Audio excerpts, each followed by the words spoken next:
next leads your bulletin. Deputy President Paul Mashatile, in his capacity as the SA National AIDS Council Chairperson, will today lead a World TB Day commemoration in Rustenburg. This year's theme is Yes, You and I Can End TB. Mashatile is expected to raise awareness around the impact of the disease on health and the economy. TB is considered one of the leading causes of ill health and deaths in South Africa. Mashatile will also launch the 5th National Strategic Plan for HIV, TB and STIs. All right, let's take you live to Rustenburg this morning ahead of that event. That's where we find our reporter, Refiwe Seboko, who will be tracking the story for us. And Refiwe, plenty of questions to be asked from the Deputy President and the activists that will surely be there today, given just the incredible number of people who still die from what is a preventable disease. Raising awareness on a day like today is so incredibly important.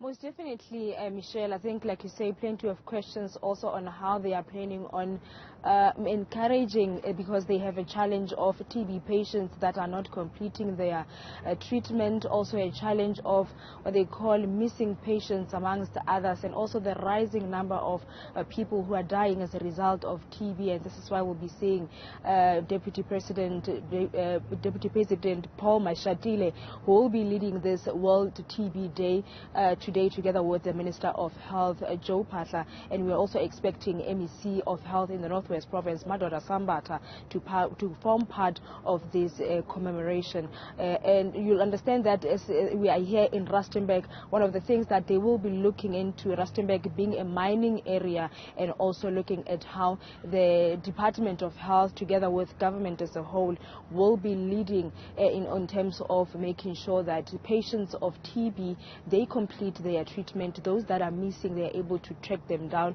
Those are some of the challenges that the country as a whole is faced with. We are in Rustenburg Civic Center right now. We understand that Paul Mashatile, as the Deputy President, they have not arrived as yet, but together with the MEC, Madoda Sambata, and Minister Joe Phatla, there's going to be a meeting that will be held just before they move to an area called Hizo informal settlement here in Tlhabane in Rustenburg, amongst others, and also areas to look into areas, especially of the mining area here in the Rustenburg, and on how they are going to overcome that challenge of missing patients of TB, together with encouraging patients to take their treatment in terms of TB. But I think we just have to wait and see what that will be the keynote address on the World TB Day commemoration, which is expected to happen at around 11:30 when we are looking at World TB Day commemoration. But I'm just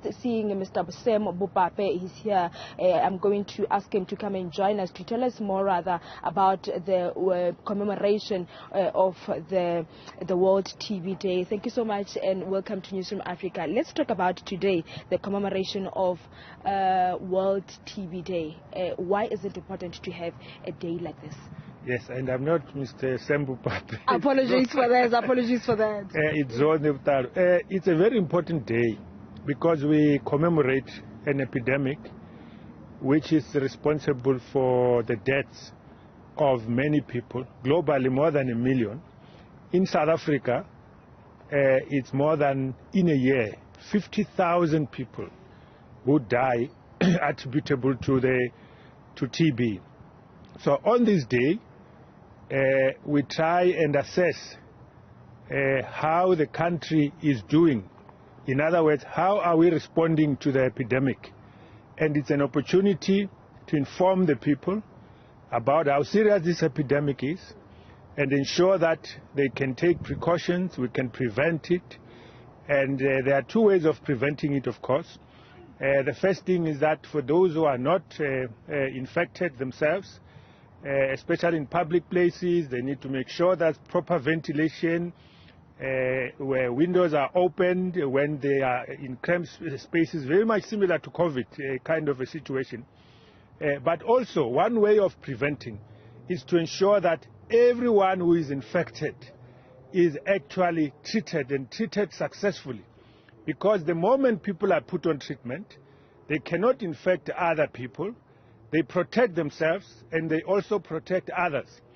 And I need to indicate here that TB is curable, 100% curable. It's, a person can be cured completely and stop taking medication, even when people are HIV positive.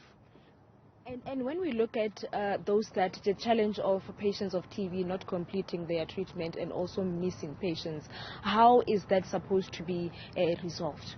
We are very grateful to science because they are improving all the time.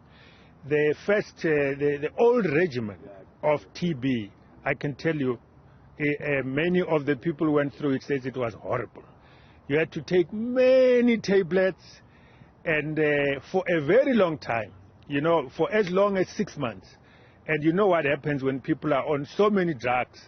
But now they have got new regimens, which means that people can take fewer tablets and actually for a shorter period of time. So they can discharge you much shorter than previously. So we encourage people who are infected to really ensure that they adhere. If they've got one or other side effects of taking those tablets, whatever, they must go back to their health professionals. They can assist them. But please never, never drop out for your sake, for the sake of your family, and also for the sake of the population around. Thank you so much for your time, Michelle. Let's leave you there for now. We'll keep you updated together with our viewers once the program starts. Thanks very much indeed for that update.